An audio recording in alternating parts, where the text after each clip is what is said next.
and if not, take a look at it as we go out, because you can virtually get lost downstairs, and it's just tons of it, and they hauled it all in. They built a railway to do nothing but just haul in that limestone from out around Fort Riley.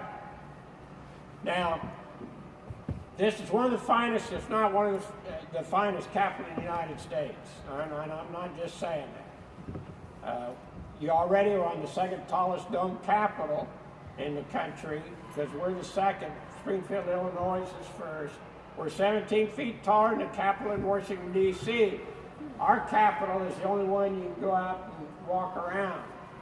And but you'd be shocked of all the people that come to Kansas and come through this Capitol. Believe me, you would truly be shocked. And a lot of things I want to touch base, because I never know how much they go over up there, because it depends how noisy and how well organized and how many people. But if you do have a question or something, maybe they let holler at it. But down here, this is the House of Representatives. There's 125 representatives.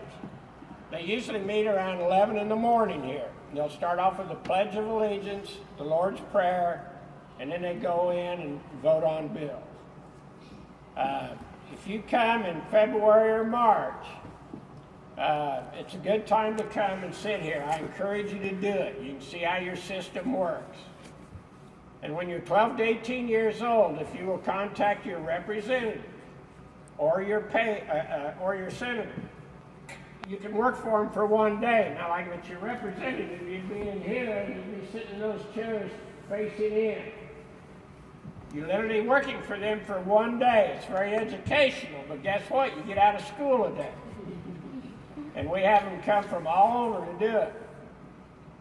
And there's a little button under there. It is electronic voting in here.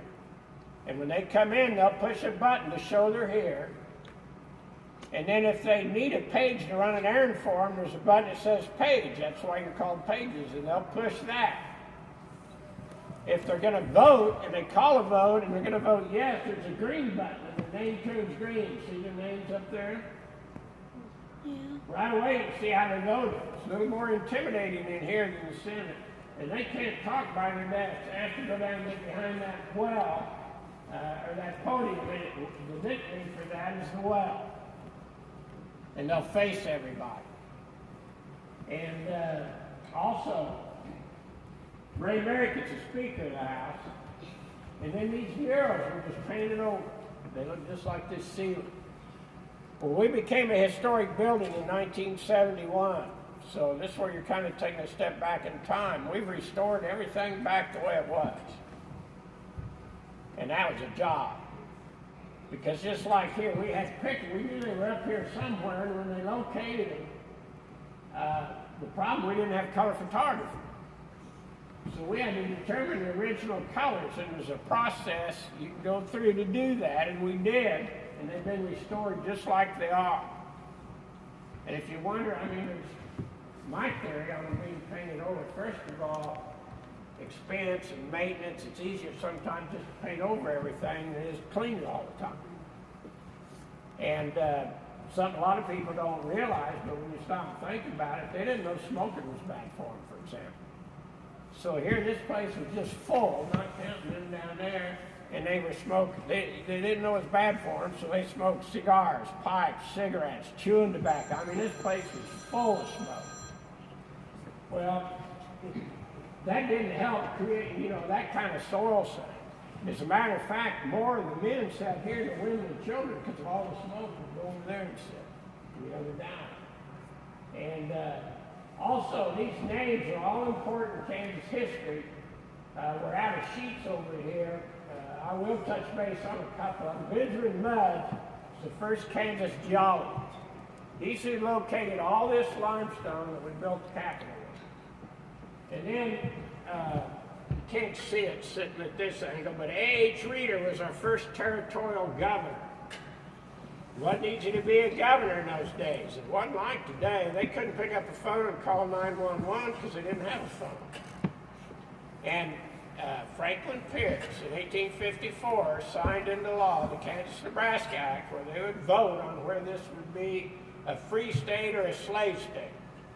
Well, just like on TV today, people came in, probably a lot of them didn't even live here. They come in and argue and want this or that. Well, the slavery, people wanted slavery.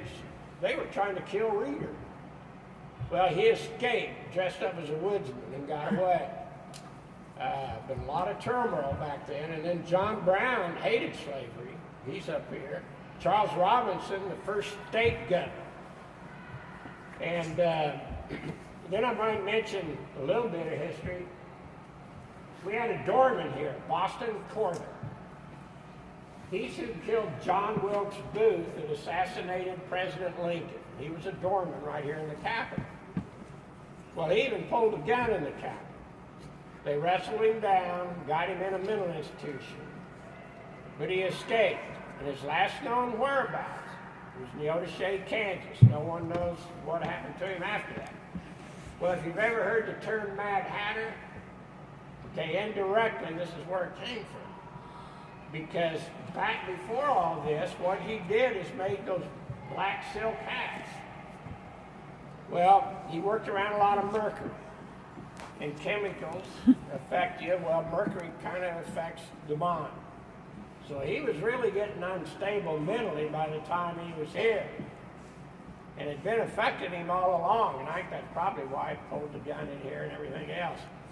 But silk hats and mental institutions, so indirectly that's where the term Mad Hatter came. And but that was Boston Court. And but there are a lot of stories here in the Capitol, a lot of history, and you can really be proud of your Kansans.